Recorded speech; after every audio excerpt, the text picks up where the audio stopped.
आज अपन एनाटॉमी में पढ़ रहे हैं स्केलेटल सिस्टम में बोन के different functions. What are the functions of bone.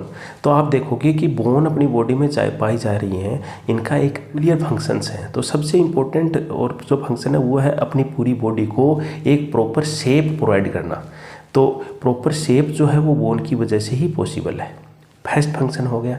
उसके बाद में आप देखोगे कि बोन जो है वो एक अपनी बॉडी का एक फ्रेमवर्क, तो फ्रेमवर्क जो है उसकी फॉर्मेशन जो है वो बोन ही कर रही है। अब डिफरेंट बोन्स हैं वो आर्टिकुलेट होती हैं आपस में एक दूसरे के द्वारा जॉइंट्स की वजह से। तो जॉइंट यदि बने हैं तो बोन्स में मूवमेंट पाया जाता है। लिविंग ऑर्गेनिज्म जो है उसमें मूवमेंट हो पाता है क्योंकि उसमें जॉइंट्स पाए जा रहे हैं और जॉइंट की फॉर्मेशन बोन के द्वारा ही हो रही है।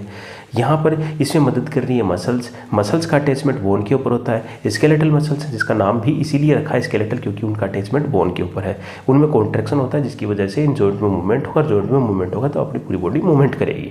तो ये फंक्शन हो गया मूवमेंट का। तो मूवमेंट में भी जो बोन्स जो है वो हेल्पफुल है और मूवमेंट में अपने जॉइंट हेल्प करेंगे। उसके बाद में आपको बोन के अदर जो फंक्शन बताने हैं उसमें स्टोर हाउस, कैल्शियम का स्टोरेज जो है वो बोन में होता है, सबसे इंपॉर्टेंट फंक्शन हो गया। इसके अलावा बोन में लिपिड फैट का स्टोरेज होता है। कहाँ होता है? येलो बोन मैरो में। तीसरा फंक्शन रेड बोन मैरो का अलग से आ जाएगा। रेड बोन मैरो में क्या लिखोगे? रेड बोन मैरो जो है वो स्पंजी टाइप की जो बोन होती हैं उसमें पाया जाता है और ये red bone marrow RBC, WBC और प्लेटलेट सेल की फॉर्मेशन करती है। तो ये बेसिक फंक्शन जो है वो बोन का हो गया। इसके बाद में आप देखोगे कि जो बोन जो है वो वाइटल ऑर्गन्स को प्रोटेक्शन प्रोवाइड कर रही है। सबसे इंपॉर्टेंट जैसे ब्रेन है, हार्ट है, इन सभी ऑर्गन्स को जो है वो बोन है वो प्रोटेक्शन प्रोवाइड कर रही है। आउटर मोस्ट एक शेल जो है वो बना रही है बोन का, जिसकी वजह से किसी तरह की कोई फिजिकल ट्रॉमा इन ऑर्गन्स को नहीं हो पाती है। तो इनका एक प्रोटेक्शन हो गया। इसके अलावा और देखोगे कि एक फंक्शन जो मैंने आपको पहले ही बता दिया, अटैचमेंट। मसल्स को ये अटैचमेंट प्रोवाइड कर रही हैं जिसकी वजह से बॉडी का मूवमेंट हो पाता है। उसके बाद में आप देखोगे टंग है। टंग का पोस्टीरियर एंड और एक एंटीरियर एंड है।